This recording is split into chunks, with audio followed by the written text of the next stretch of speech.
La mise en place d'un programme de coopération régionale dans le domaine du WAF constitue une ambition volontariste qui se justifie au regard du contexte actuel de nos économies,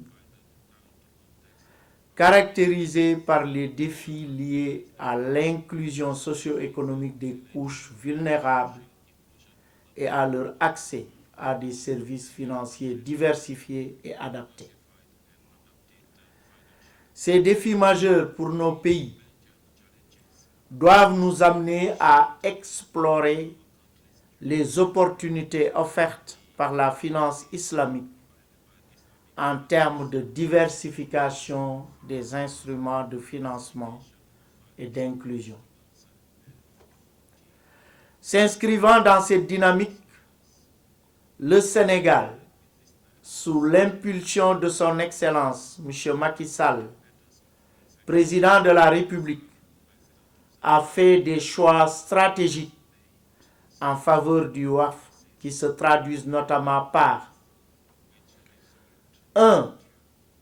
L'adoption en 2015 d'une loi sur le WAF et la mise en place en 2017 d'une structure opérationnelle dénommée Haute Autorité du WAF, devenant ainsi le premier pays de l'Afrique subsaharienne à se doter d'un cadre juridique et institutionnel sur le WAF. 2. L'octroi d'avantages fiscaux au WAF public et au WAF d'intérêt public, notamment l'exonération du droit d'enregistrement et de l'impôt sur le revenu. 3. La mise en place du projet d'appui à la modernisation des Dara avec une composante WAF pour prendre en charge le fonctionnement des 64 Dara construits et équipés par la Banque islamique de développement à travers le WAF public Dara moderne qui vise la construction d'un immeuble haut standing de R+16 d'un coût global de 20 millions de dollars US sur financement de la Banque islamique de développement. 4. La constitution du WAF public monétaire et du WAF public agricole qui va démarrer par l'aménagement et l'exploitation d'une assiette foncière de 50 hectares dans la région de Matam. Mesdames et messieurs, le gouvernement ne compte pas s'arrêter à ces réalisations. L'État va appuyer le processus de révision de la loi relative au WAF visant une efficacité plus accrue du mécanisme. En outre, le Sénégal a consenti pour l'exercice 2023 une dotation initiale d'1 milliard de francs CFA en faveur du Fonds public WAF monétaire. Ainsi, les produits générés par ce fonds permettront notamment d'assurer la couverture maladie universelle à 100 000 apprenants des Dara. Nous voici à une étape importante d'un processus amorcé depuis 2020, suite à la mission effectuée à Dakar par le directeur du département de la coopération et du développement des capacités de l'Institut islamique de recherche et de formation IRTI de la Banque islamique de développement. Depuis cette date, le Sénégal nourrit l'ambition de voir l'Afrique subsaharienne devenir une région où l'écosystème du WAQF, un instrument de la finance islamique, connaît un développement harmonieux. Vraiment, cet atelier vient pour nous à point nommé pour vraiment bâtir sur ce qui a été fait déjà dans certains pays, notamment le Sénégal, en termes de développement de l'écosystème du WAQF en Afrique de l'Ouest et en Afrique centrale. On sait que le Sénégal et d'autres pays ont déjà une certaine expérience dans ce domaine. Donc, il nous paraît opportun, au vu du caractère innovant du WAQF, vraiment de profiter de cette expérience-là et surtout de partager cette expérience-là avec les autres pays afin de développer le WACF dans tous les pays membres de la BID en Afrique de l'Ouest et en Afrique centrale pour essayer vraiment de tirer le maximum de cet outil-là qui, on le sait, est un outil puissant qui peut contribuer au développement socio-économique, surtout des couches les plus défavorables de nos sociétés. Et ça a été dit aussi pendant la cérémonie d'ouverture, nos pays sont confrontés actuellement plus que jamais à des contraintes budgétaires assez importantes, dues notamment aux différentes crises que vous connaissez. Donc vraiment explorer tous les voies et moyens, notamment le WACF, qui est un outil puissant de la finance islamique, peut vraiment contribuer à améliorer, comme je l'ai dit tantôt, les conditions de vie de certaines couches, notamment les plus défavorisées, que ce soit le secteur de l'éducation, de la santé ou des autres secteurs du développement. Le rôle aujourd'hui de la BADEA est un accompagnement technique et financier. Aujourd'hui, nous avons participé au financement de cet atelier qui vise à promouvoir l'environnement pour le développement du système des finances islamiques, qui est le WACF, dans les pays d'Afrique de l'Ouest et centre. Et la BADEA voit en cette initiative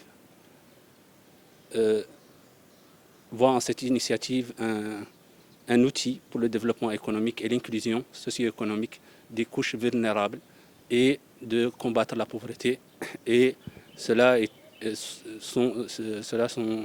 un objectif majeur de la BADEA. Le Sénégal et le Niger sont deux pays pionniers en matière d'institutionnalisation du WACF. D'abord le Sénégal qui a entamé la démarche depuis 2007 et qui a abouti à la mise en place d'un cadre réglementaire sur le WACF en 2015, puis la création de la haute autorité du WACF au Sénégal en 2017, à qui le Niger a emboîté le pas en 2019 pour la loi et en 2020 pour la création de la haute autorité du WACF. Me concernant, je suis un cadre de la Banque islamique de développement. J'ai eu la chance d'accompagner le Sénégal dans tout ce processus-là et aussi capitaliser sur l'expérience du Sénégal pour travailler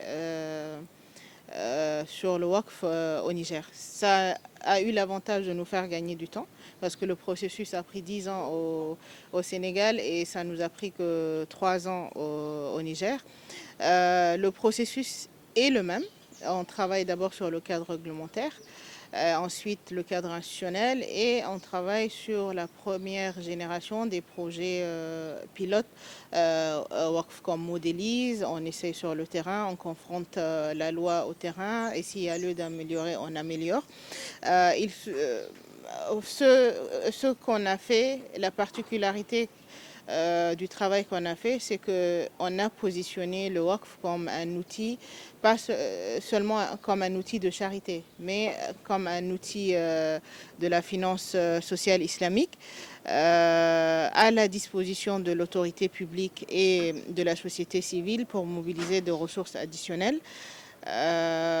Qu'on investit et puis on utilise les revenus ou l'usufruit de ces investissements pour financer les secteurs sociaux qui sont par exemple au Niger pour nous on s'est concentré sur le secteur de l'éducation, de la santé, de l'autonomisation des couches vulnérables, notamment les jeunes et les femmes, et de tout ce qui est développement rural.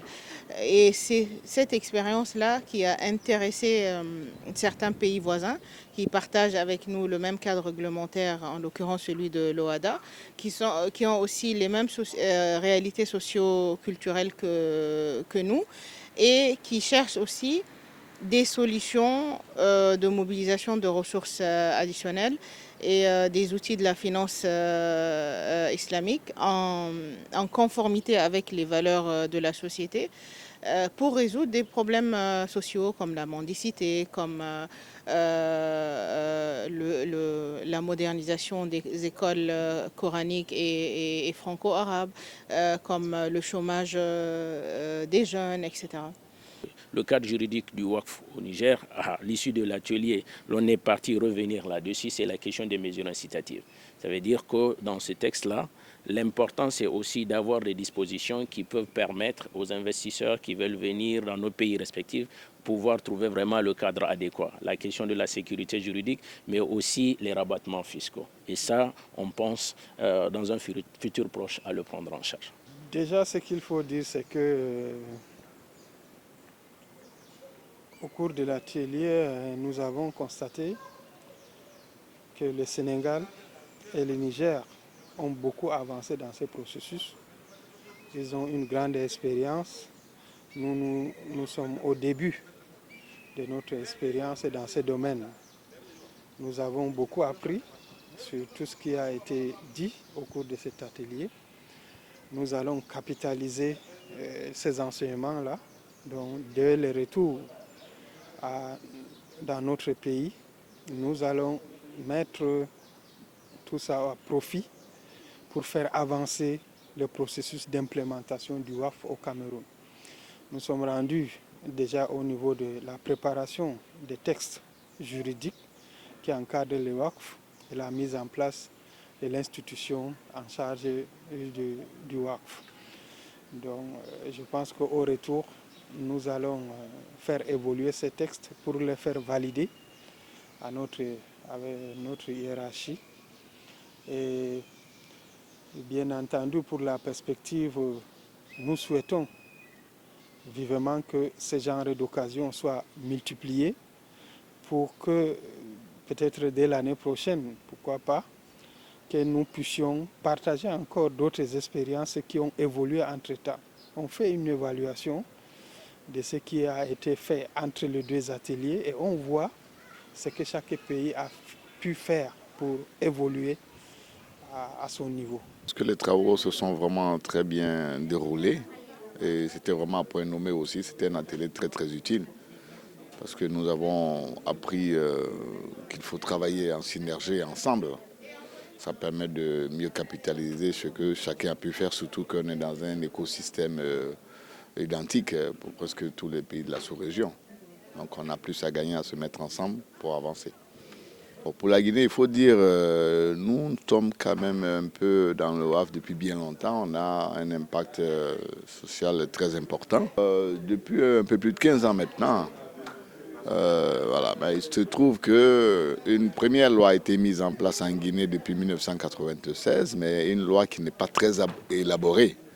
Et donc aujourd'hui, le contexte de l'évolution du WAF dans le monde montre qu'il faudrait qu'on aille plus loin que la loi qui existe chez nous. C'est la raison pour laquelle cet atelier va bien nous servir pour pouvoir mettre en place un cadre juridique plus approprié et un cadre institutionnel également. Donc c'est cette étape que la Guinée maintenant va entreprendre pour mieux conforter la loi qui existe depuis 1996.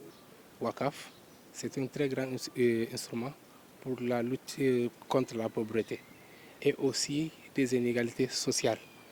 Notre participation dans cet événement, ça nous a aidé beaucoup.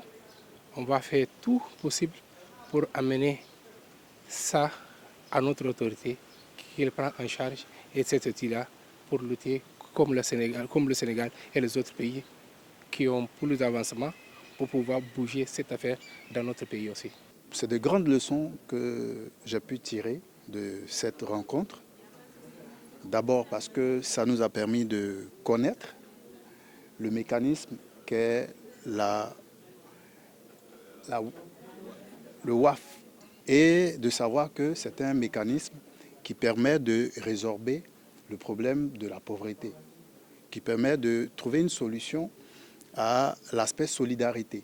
Donc c'est un véritable mécanisme social. Je pense que comme tout challenge, avec les armes qu'on a pu acquérir de l'expérience partagée des uns et des autres, il s'agira pour nous d'aller faire une sorte de plaidoyer en rendant compte à nos mandants, notamment le gouvernement ivoirien, en leur rendant compte et puis en recommandant de trouver ensemble les voies et moyens pour que ce mécanisme-là puisse être effectif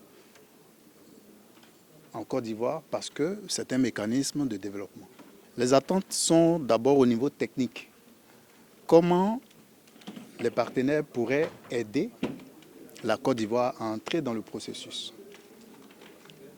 Les attentes seront éventuellement économiques si cet aspect technique-là est déjà dégagé et qu'on rentre, on va dire, dans l'aspect montage de projet.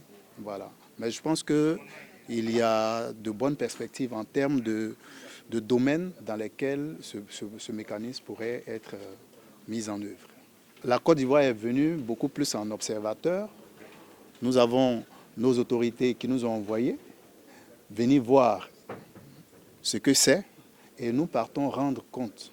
Donc la décision politique sera prise et puis le processus sera enclenché.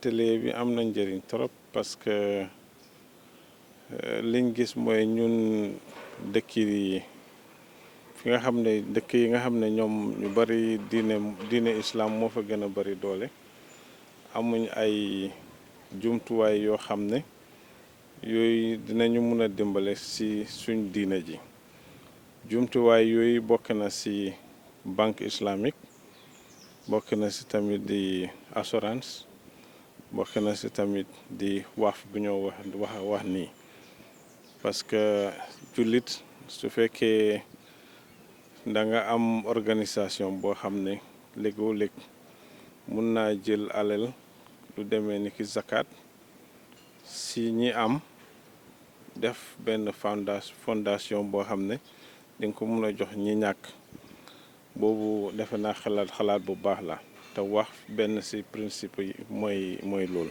Le sentiment, c'est un sentiment de satisfaction par rapport à ce que nous avons vu dérouler depuis hier dans ce programme de partage des connaissances en matière de waqf et de validation d'un programme de coopération des pays de la sous-région sur les questions du waqf, l'institutionnalisation du waqf, le partage sur le cadre juridique qu'il faut créer et éventuellement de la projection à des programmes de waqf au niveau de la sous-région.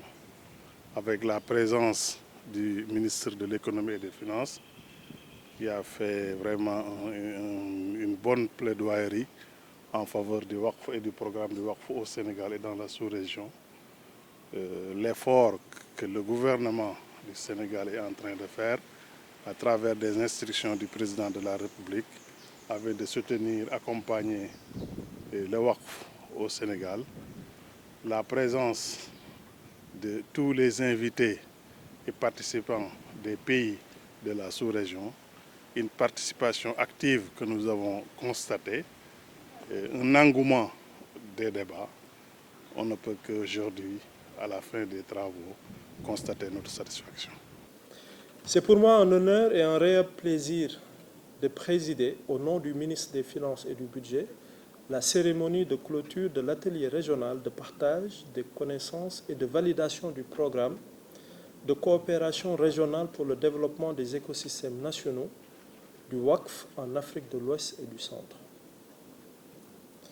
Je voudrais tout d'abord féliciter et remercier les experts de la Banque islamique de développement, de la BADEA, de la Haute Autorité du Waqf du Sénégal, des pays membres de l'initiative ainsi que les personnes ressources pour la qualité du travail qu'ils ont effectué,